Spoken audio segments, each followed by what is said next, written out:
وحبيبنا ومولانا محمد وآله وأصحابه أجمعين. أما بعد فأعوذ بالله من الشيطان الرجيم.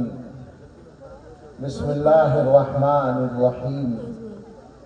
اهدنا الصراط المستقيم صراط الذين أنعمت عليهم غير المغضوب عليهم ولا الضالين. صدق الله العظيم. قال رسول الله صلى الله عليه وسلم: إن لله أهلين من الناس. قالوا يا رسول الله ومن هم؟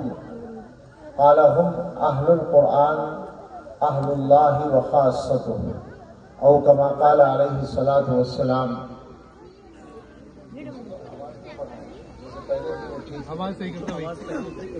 جیسے پہلے تھی وہ ٹھیک تھی بس. اللہم صلی علی سیدنا محمد وآلہ واصحابہ وبارک وسلم. اللہم صلی علی سیدنا محمد وآلہ واصحابہ وبارک وسلم. اللہم صلی علی سیدنا محمد وآلہ واصحابہ وبارک وسلم. ایکو نہ چلاؤ بھائی، ایکو بند کر دو. یہی تو کہا تھا جب میں نے بولنا شروع کیا وہ آواز ٹھیک تھی. میں علماء کو متوجہ کرنا چاہتا ہوں کہ مائک کے معاملے پر بھی توجہ دیں. اس معاملے میں بہت بے احتیاطی ہو رہی ہے. ایک تو ہمارے باہر جو مائک ہوتے ہیں وہ دوسروں کے لیے تکلیف کا سبب بنتے ہیں. میری سمجھ میں نہیں آتا باہر کس مقصد کے لیے لگائے جاتے ہیں. یہاں کا تو مجھے نہیں پتا، لیکن جن بڑی آبادیوں میں، شہروں میں، گھنی آبادیوں میں جلسے ہوں اور اونچے اونچے مائک لگا دیے جائیں جو 1-1 کلومیٹر تک آواز پہنچائیں، تو بالکل مجھے تو جائز بھی نہیں لگتا وہ، اس لیے کہ دوسروں کی تکلیف کا سبب ہے. اسی طرح جو ایکو کا مسئلہ ہے، نعت پڑھنے والے آئیں گے یا قاری صاحب آئیں گے تو ایکو ضرور چلے گا. اللہ جانے کہاں سے چلا ہے یہ اور کیوں چلا ہے. اگر بند حال میں ایکو چل رہا ہو تو میں تو بیٹھ بھی نہیں سکتا، میں ایسا مریض ہوں، تکلیف ہوتی ہے. اس لیے اس کا مقصد تو آواز پہنچانا ہے، اس کو فتنہ نہ بنائیں اپنے لیے. اللہ تعالیٰ کا شکر ادا کرتے ہیں کہ اللہ کی توفیق سے ایک دینی اور قرآنی مجلس میں حاضری کی سعادت ملی ہے.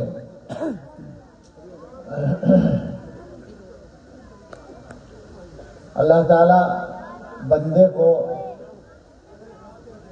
اپنی یاد کی توفیق یا اپنی عبادت کی توفیق یا اپنے دین کے کسی کام میں مشغول ہونے کی توفیق عطا فرما دے تو یہ اللہ تعالیٰ کا احسان ہوتا ہے، جس پر اور جس کے علاوہ ہر نعمت پر بھی شکر ادا کرنا یہ انسان کا فرض ہے.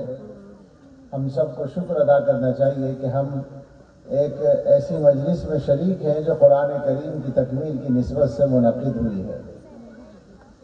جو بچوں کے ہاتھ میں موبائل ہے، اس کا فائدہ میری سمجھ میں تو نہیں آتا. نقصان تو سمجھ میں آتا ہے، کیا فائدہ ہے اس کا؟ توجہ سے سن لو، دلوں میں اتار لو، وہ اچھا ہے. کون سنتا ہے بعد میں اس بیان کو؟ بہت بیانات پڑے ہوئے یوٹیوب پر، کون تلاش کر کے سن رہا ہے؟ بہت تھوڑے لوگ ہیں جو سنتے ہیں. 2-3 باتیں میں کرنا چاہتا ہوں. ایک بیان آپ پہلے سن چکے ہیں حضرت مولانا مفتی محمد اسجد صاحب دامت برکاتہم کا. ایک بیان اور ہوگا حضرت مولانا مشرف صاحب دامت